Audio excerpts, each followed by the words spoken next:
Have you ever considered the potential consequences if your years-long accumulation of ammunition suddenly placed you in the crosshairs of a federal agency?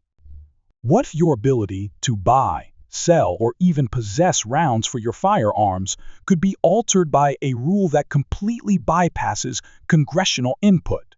In this video, we will delve into the ATF latest regulation, slated to take effect on April 1st, 2025, examining how it is reshaping the concept of engaging in the business of firearm sales, and why this could be establishing a foundation for a more extensive crackdown on ammunition. Some individuals familiar with this new rule might dismiss these concerns, stating, "There's no way that could happen." While it is true that the current rule does not directly apply to ammunition, not yet, anyway, it does not negate the fact that the ATF has repeatedly modified and reinterpreted existing laws. These reinterpretations have often generated significant repercussions for responsible gun owners. Therefore, today, we are connecting the dots to illustrate how a similar reinterpretation targeting ammunition could materialize and what the implications would be for all of us who believe in the Second Amendment. On July 18, 2024, the ATF finalized a rule that alters the traditional definition of what constitutes engaging in the business of selling firearms. In the past, it was generally understood that a federal firearms license was primarily necessary if you sold guns as your primary source of income or operated a physical storefront.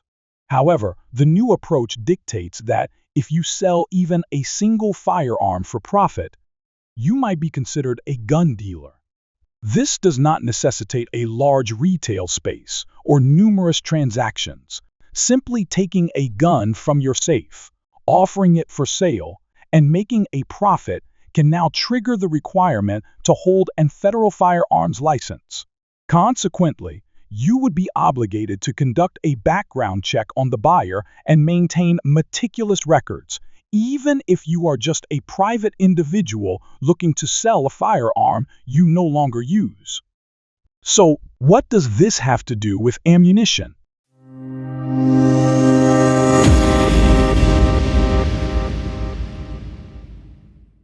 If the ATF can redefine selling one gun for profit as being in the business, then it is logical to foresee a future where they declare that selling ammunition for profit, regardless of quantity, necessitates a separate license or falls under an expanded set of regulations.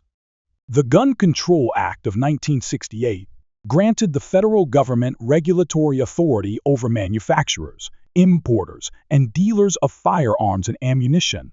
However, individual ammunition sales have largely remained outside this regulatory framework. This is partly because historical rules focused on large-scale manufacturers or international imports. Previously, selling a few boxes of ammunition to a friend was generally unremarkable. However, if the ATF decides to redefine what constitutes engaging in the business for ammunition, they could argue that even small, profit-based ammunition sales are subject to federal licensing and oversight. If you consider this a far-fetched notion, remember how the ATF has redefined or reinterpreted other items in recent years. They adopted a new stance on bump stocks, reclassifying them as machine guns for legal purposes. They also shifted their interpretation on pistol braces, categorizing them as items that can transform pistols into short-barreled rifles under the National Firearms Act. Importantly, neither of these reclassifications required new legislation from Congress. They were achieved through reinterpretations of existing regulations.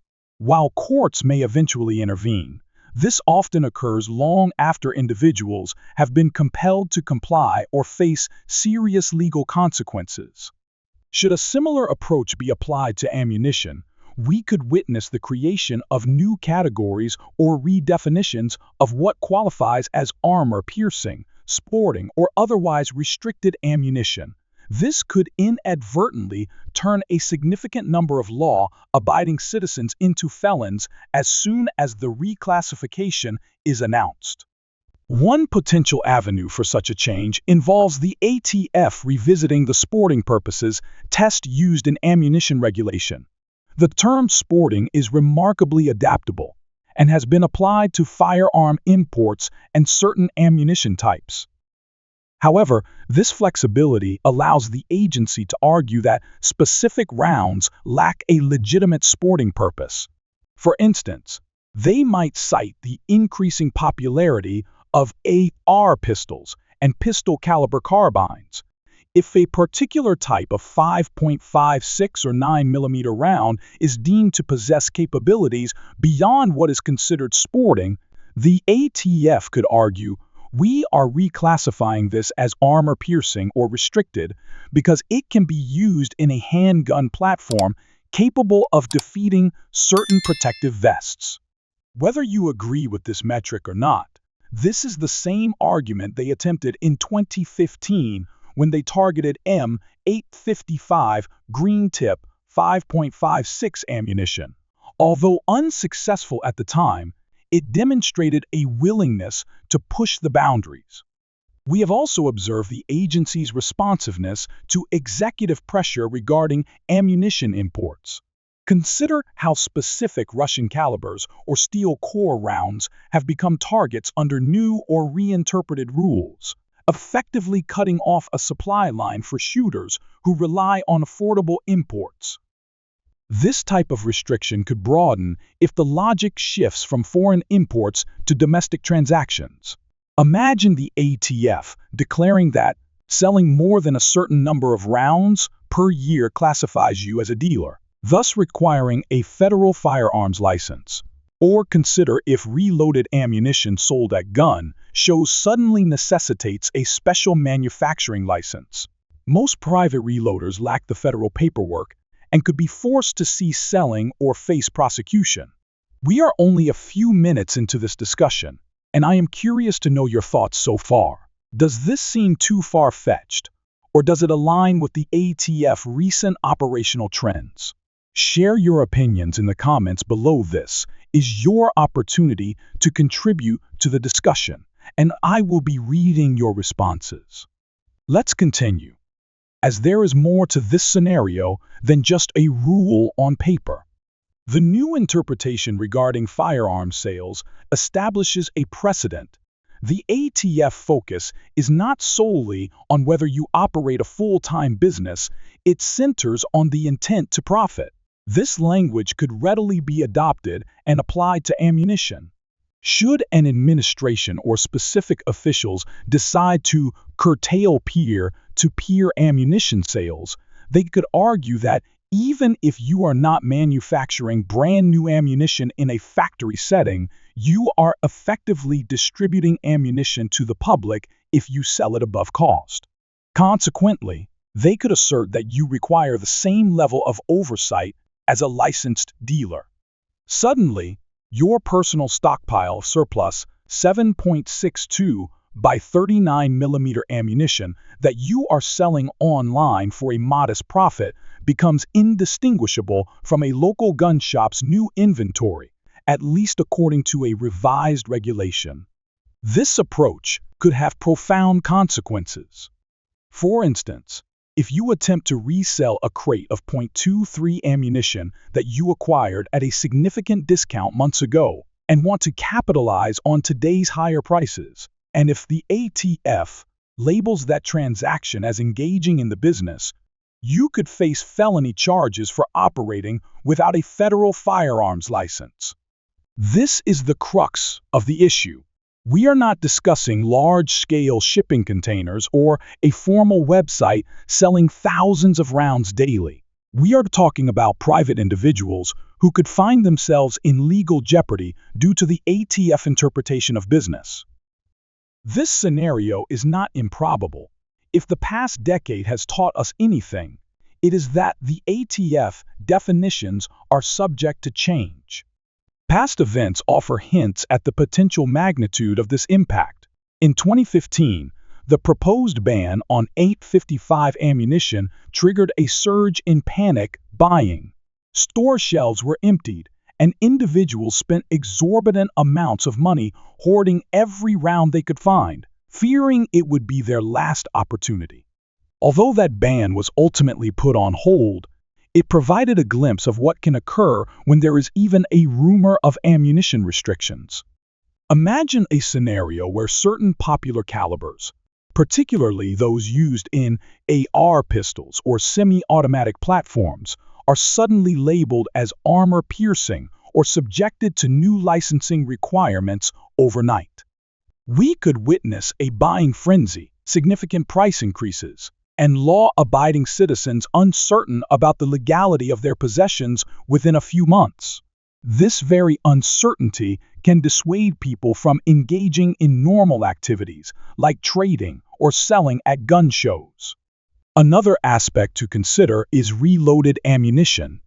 There is a substantial community of reloaders who enjoy crafting their own rounds for various reasons, including cost savings, enhanced precision, and the satisfaction of customizing their loads. Under typical circumstances, selling reloaded ammunition to friends or at small gun shows is largely unregulated unless it involves a full-scale commercial operation. However, if a revised ATF rule stipulates that any sale of ammunition for profit necessitates a federal firearms license, all these small-time reloaders could suddenly be deemed unlicensed manufacturers. This affects a significant number of people. Consider the numerous reloading booths at large gun shows or even local events where individuals sell custom loads. If these reloaders cannot afford a license or simply wish to avoid federal involvement, they would be forced to cease their activities or risk severe penalties. We should also discuss how enforcement might be carried out. The ATF lacks the resources to conduct door-to-door checks to determine individual ammunition holdings. Instead, their strategy involves targeting online sellers, monitoring state and local gun shows, scanning forums or social media for listings, and employing sting operations. By making examples of a few sellers, they can instill fear within the community, potentially leading to widespread compliance. The fear factor can be a potent tool for control, discouraging honest individuals from engaging in legitimate, harmless transactions due to the risk of federal imprisonment. With the new rule on firearms, we already know that background checks are a critical component. If you are classified as a dealer, you must conduct background checks on buyers. Applying this logic to ammunition could mean implementing background checks for every ammunition purchase, thereby creating a national record of who is buying how many rounds. It is crucial to remember that all of this could transpire without Congress enacting any new laws. Just as pistol braces were initially considered acceptable and then reclassified as creating short-barreled rifles, a similar reinterpretation could be applied to ammunition. All the ATF needs is a shift in policy, supported by the argument that an existing statute grants them the authority to regulate. By the time the courts intervene, if they do at all, individuals may have already surrendered certain ammunition, destroyed items, or simply ceased engaging in transactions that were once commonplace. It could take years for a court to rule that a reinterpretation exceeded its bounds. But this would offer little solace to those who relinquished their rights or faced legal repercussions in the interim. Consider the potential scale of such a rule. It is not just a few specialized ammunition types that could be affected. We are potentially talking about millions of rounds across various calibers, including 9mm, .2, 23, 5.56, 7.6, 2 by 39mm, 5.45 by 39mm, and all the common surplus ammunition that people currently enjoy buying in bulk. Presently, the average gun owner does not overly concern themselves with selling a few boxes of ammunition here and there. nor do they believe they need a federal firearms license to transfer ammunition. However, if the ATF officially declares that any sale for profit qualifies as a business transaction, we would be facing a fundamental shift in how private individuals handle ammunition. People might engage in panic buying in anticipation, leading to yet another ammunition shortage, or they might completely withdraw from the practice of trading or selling, leaving fewer options for those who rely on peer-to-peer transactions for more affordable prices. This raises the fundamental question: are there any limits to how far an agency can extend administrative interpretations? Historically, the courts have occasionally curbed such overreach. For instance, certain rulings have questioned the reclassification of devices without new legislative action. However, these legal challenges can progress slowly through the court system, meaning the ATF position often remains in effect while the case is being litigated. Given the protracted nature of some lawsuits, we could be waiting years for a resolution.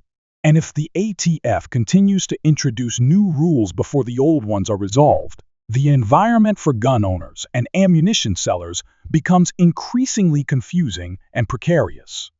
I do not know about you, but I will be closely monitoring for any indication that the ATF is shifting its focus from firearm sales to ammunition sales. What are your thoughts on this? Please share your opinions in the comments below. And if you found this video informative, please like, share, subscribe, and click the bell icon for more content like this. Thank you for watching.